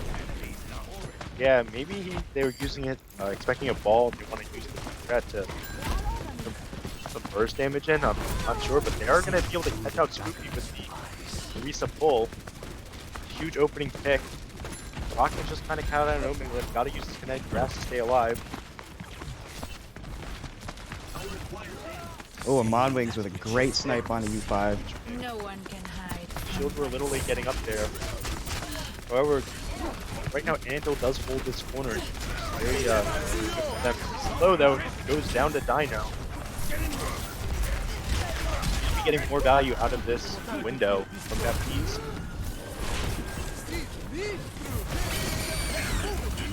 This will also throw out his immortality field too. Yeah, Won't have that for a while coming into this next fight here, and they're starting to go down, falling into the ball traps here, and starting just to clean up. And Johnstown's gonna hold this point just a little bit longer. Worm and Modwings go up there. Modwings gets a couple good snipes. Worm with the good pile driver minefield. Get not able to knock two into the minefield. Clean up kill him behind. And RC, I think he just switched off. Orisa going back onto Zari. There's immortality kill with the dragon. Still survives. Still this. He's playing off on the right, not able to get any hits yet. That barrier comes through. Because big flux out of Rackman. He's still behind them. I don't know if they know. They remember to get some good picks though. He's being pressured by the Lucio. They don't get the pick on the Rhine. Modwings goes down. Minefield out from Worm. To knock the Reaper into it for the kill. The supports are kind of off in that top left corner.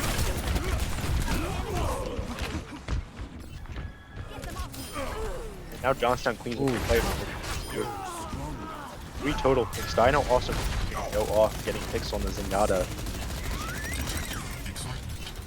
Yeah, in that last fight there, I was watching Zoiber a bit, and it looked like he really wanted to dive Modwings, very Reddit Lucio style, trying to just get something done for, like, try to get Modwings out the way, but ultimately being split from his team there just cost the rest of his team the fight. No one can hide from line of sight. Well, give him credit because you have to have to stay there. Did a good job disrupting her and staying alive, but yeah, they are not able to let this fight win. My goodness. Now to die. Oh, Rocket with a huge flux. Absolutely perfect timing from Rackman. Denial just very comfortable on this top. Yeah, Denial Hacker now he's losing that Deadeye coming this next fight. Only 30 seconds, you're not gonna see that coming back. And they're gonna have to rush and try to touch point again. Yeah, so Johnstown is clearly showing that these nerves do not matter. Angels in their last chance. Another great mind form to get it off. They are going to be able to convene on the point here. Oh, and Dino popping his ult just a little bit too late, not able to save his teammates. Those Res Winter X, both DPS are still in the backline of Andale. You need to start converting these position of picks. The Rockman goes down, and it's going to be tough for Johnstown to point pressure and stop this from going to 1. And not able to aren't touch able to him. touch in time. Not that they would have wanted, but now you can't touch it. Don't touch it if you can. Yeah, now we're starting to see a bit of rally at Allendale. Let's see if this is able to go over into the next fight. Yeah, and this brawl type comp does work better in this enclosed second point area. So there are high ground. There's more high ground for not only Exotic Soldier, off the Widow. Or does a good job though. They do take this high ground away from down. Trying to get it past this first corner. Alright, slowing out the dragon here. Splitting point, but not getting much in terms of damage done here.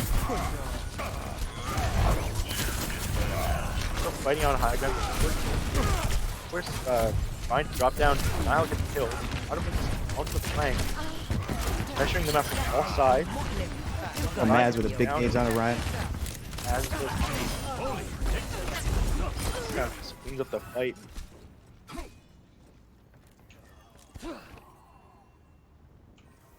And Johnstown not letting that first point shake them, able to reconvene and get this shutdown here. Yeah, Johnstown played a really nice angle over here. Really pressured them. They had pressure coming from this main sight line where the card is, and then they probably go right, very hard for them, especially Orion to watch all that. also just got disrupted in the backline.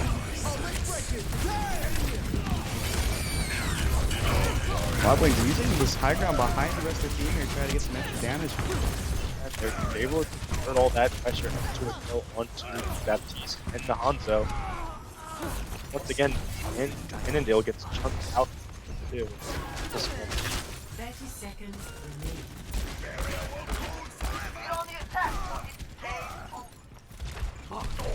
Again, for the second time this round, looks like we're coming up on last fight territory.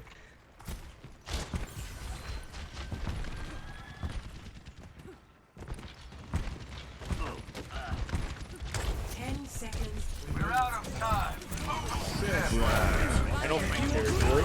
Hacker's gonna pick up the Jedi. Can't get in for it. They're able to touch, but they're gonna die trying to touch. As Johnstown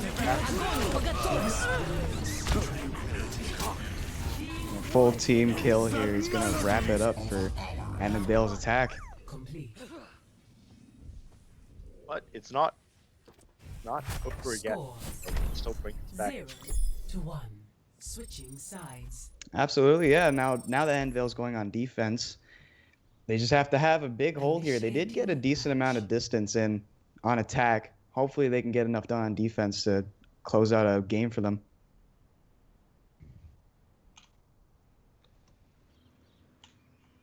It's do or die time now for Annandale. See if they're gonna run this brawl style or how they're gonna approach this, but they need to find some answer to this comp that Johnstown has been running because they just have not been able to slow it down yet. Yeah, now we're gonna switch it up. Denial Hacker going on to the, the Reaper here, and U5 going on to the May. We're going to go a little old school Reaper May.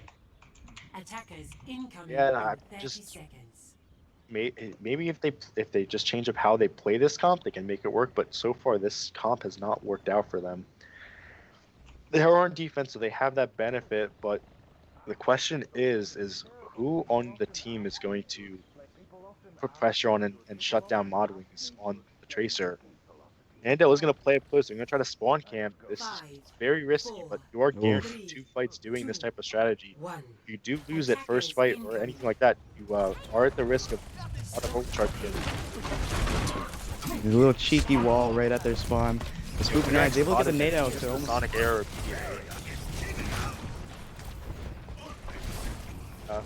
Annandale's kind of stuck. They don't have their main short range damage. They don't really want to go in on them. Looks like they're trying to back out now.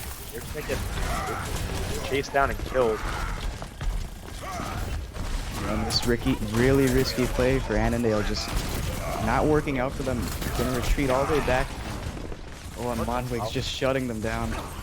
The Modwings going off. Part of the problem with that strat is they try to retreat after already losing a couple people, and by that point they're just stalling their inevitable deaths to the point where it's going to be very hard for them to pass the group fully. Especially if you lose your Zarya. And Worm really coming in far. Worm with Modwings trying to annoy Annandale, and Annandale's throwing out a lot of cooldowns already trying to combat this. Giving enough time for Johnstown just to come up and almost take this point. And they are going to end up taking it. Too many kicks coming from the rest of the Johnstown doesn't matter. They will easily take one. Now, Annandale's got 5 minutes to pull off probably one of the greatest second Payload moves towards its predicted outcome. Imagine. Yeah, if they're able to hold this hold off, we're going to be talking about it for probably the rest of the league, but honestly, I'm not too optimistic from what I've seen so far. Johnstown last fight was able to roll that back round so perfectly. They're going to switch off the Zarya and go to Hog, give them more stick. Have Ana to shut it down. Have Modwings to shut down. Johnstown's getting so close, and Annandale's nowhere near close enough to try and touch here. The payload is a crucial Hog's gonna go down, and man, can't touch. That is a clean 3-0. Johnstown using Annandale's opening idea against them, really trying to go in deep and pressure them, but it works out for Johnstown because they're able to buy themselves enough time for the rest of their team to move that point. Really, I think it was a really good idea.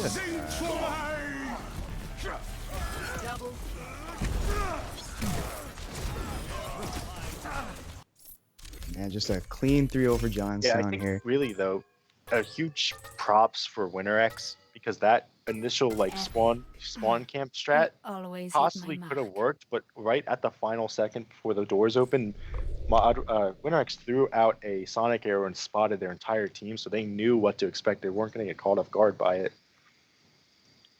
Yeah, really good awareness on his part. Whew. Wow.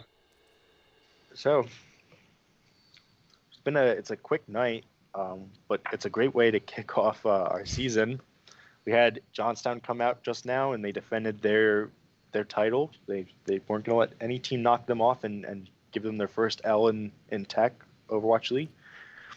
And they looked pretty clean doing it. Andale came out strong though, and really kind of showed a lot that they can build on and work on for the future.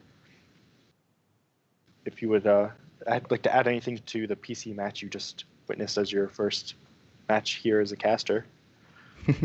Yeah, just some can't talk about Johnstown enough, man. Just seeing that first match, I was able to catch a scrim of them before, and yeah, WinterX, Mod Wings really showing how well they can dominate this league. And I'm really excited to see that whole team moving forward. They're just so well coordinated. It's really fun to watch. Yeah, who would you say who would you give player of the match to there? Player of the match, for me, it would probably be Mod Wings. Just every time you look in that kill feed, you see Mod Wings, Mod Wings, Mod Wings, always putting in work, no matter if it's Widowmaker or the Soldier, whatever he was going on, it just always seemed to work. Yeah, I'm gonna go with Worm, and not to discredit Mod Wings, like he clearly fair is point. deserving. Worm on the ball especially did a lot to enable Mod Wings and help create a lot of confusion and chaos within Andale's lineup that they didn't know who to focus. Like it's either you focus Worm and die by Mod Wings, or you focus Mod Wings and Worm comes in and cleans up your supports. So I think he really popped off. He had a lot of good plays, a lot of great minefields, especially on Havana. And for the other side of things, what we saw earlier in Xbox, we had Erie come out strong and get a convincing 3-0 quick victory against Utica. Something great for Erie to come out strong win, something for them to really build on for next week for their matches. Great showing, kind of put the league on notice that they're not they're a strong team so far from what we've seen. And for Utica, it's not the outcome you wanted, not a great start, but they a lot that they can learn from it and improve on for next week and to build on for the rest of the season.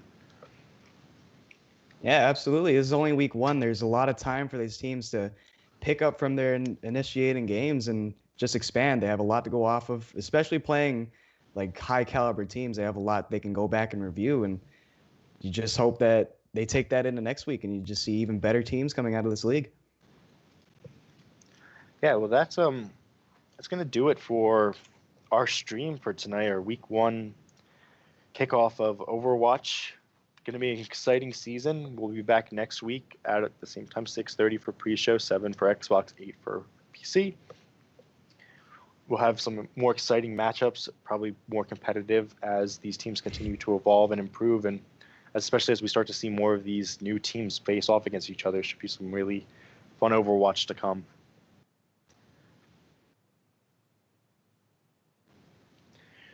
So chat, we now do a special thing as we end all of our tech streams. We choose one tech person, I believe, to raid.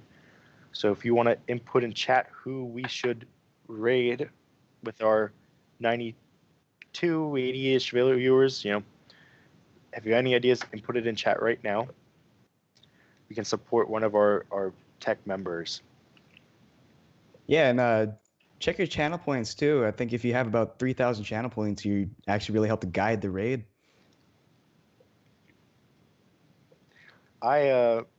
Zeke, if we want to continue the Overwatch content, Utica is currently doing a scrim versus a non-tech team, so Might be a good way to end this off here. So if chat would like to see Utica's D1 team take some action tonight. It's not a tech matchup, but it is still an Overwatch scrim. And Zeke wants to host it. We can raid that channel. I just sent it to you.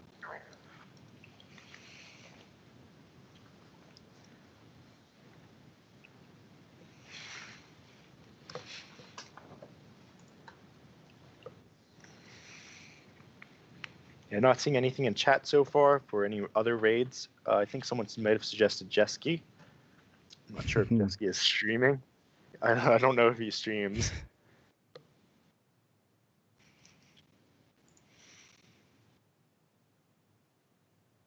All right, everyone, we are raiding Sabretooth. He is currently broadcasting Utica's D1 scrim versus a non-tech team. See you guys next week. Thank you guys for coming out and supporting us. And have a good night, everyone. Yeah, thanks again for coming out. Have a good night, everybody.